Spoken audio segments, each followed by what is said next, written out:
Present అజిత్‌ది మాత్రం ఒక cinema వస్తుంది. కానీ ఆ సినిమాకి సంబంధించి తెలుగులో అసలు బజ్జే లేదు. అసలు సినిమా వస్తుందా? రావట్లేదా? ఒక ప్రమోషన్ లేదు. ఒక సాంగ్ ఏది లేకుండా అసలు సినిమా అంత ధైర్యంగా ఎలా రిలీజ్ చేస్తున్నారు? సో ఖచ్చితంగా ఈ సినిమాని లైకా ప్రొడక్షన్స్ అయితే నిర్మాతలు చేస్తున్నారనమాట.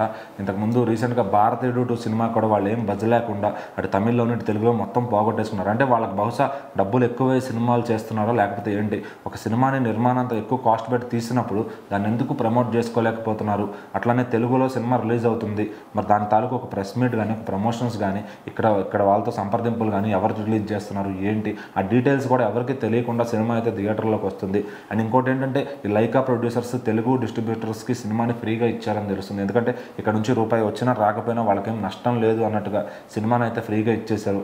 అదే ఒకవేళ బిజినెస్ అయితే కనుక అందరూ ప్రెస్ అంతా పెట్టి అందరూ అట్రాక్షన్గా చేసుకునేవాళ్ళు. మరి ఇప్పుడు అదేమీ లేకపోవడం వల్ల సినిమాని ఫ్రీ బిజినెస్ అంటే కావాలనే హీరోస్కి ఫ్లాప్స్ ఇవ్వాలని డిసైడ్ అయ్యారు అట్లా అనుకున్నారేమో మరి లైకా నిర్మాతలు. వాళ్ళు ఆల్రెడీ ఇండియన్ 2 అసలు వాళ్ళ ప్రొడక్షన్లో పెద్ద హిట్టే లేదు, చెప్పుకోదగింది. ఎప్పుడో విజయ్ గారిది కత్తి సినిమా కూడా హిట్ అయింది అనుకోండి అంతే. దాని తర్వాత ఇంకొక సినిమా కూడా వాళ్ళది హిట్ లేదు.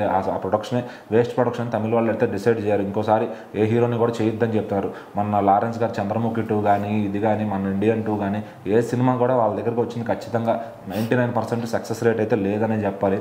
సో మరి ఇప్పుడు తెలుగు సినిమాలు ఆల్రెడీ అజిత్ గారికి పద్మభూషణ్ అవార్డు వచ్చింది, మళ్ళీ రేజింగ్లో అంత విన్నింగ్ తెచ్చుకున్నారు. అట్లాంటి ఆయన సినిమాని కనీసం ప్రమోషన్ కూడా చేయకపోవడం, అంటే తెలుగు వాళ్ళకి ఆయన తెలిసినప్పటికీ ఆ సినిమా అనేది కొంత వస్తుంది, ఏదో ఒక ప్రసార మాధ్యమాల్లో వస్తేనే కదా తెలుస్తుంది. సోషల్ మీడియాలో కూడా ఎటువంటి ఇది క్రియేట్ చేయకపోవడం, థియేటర్లో మటుకు మొత్తం హైదరాబాద్ కానీ ఏపీటీఎస్ మొత్తం థియేటర్లన్నీ రేపు అన్నింటిలో అదే ఆడుతుంది. మరి ఎక్కడ కూడా వస్తున్నట్టు ఎవరికీ తెలియదు. మరి అట్లా ఉందన్నమాట దీని ప్రమోషన్. మరి ఎందుకు ఇట్లా చేస్తున్నారు? కావాలని వాంటెడ్గా ఫ్లాప్ ఇవ్వడానికి ట్రై చేస్తున్నారా లేకపోతే ఏంటి? తమిళ హీరోలు అంటే ఆయనకు నచ్చట్లేదా?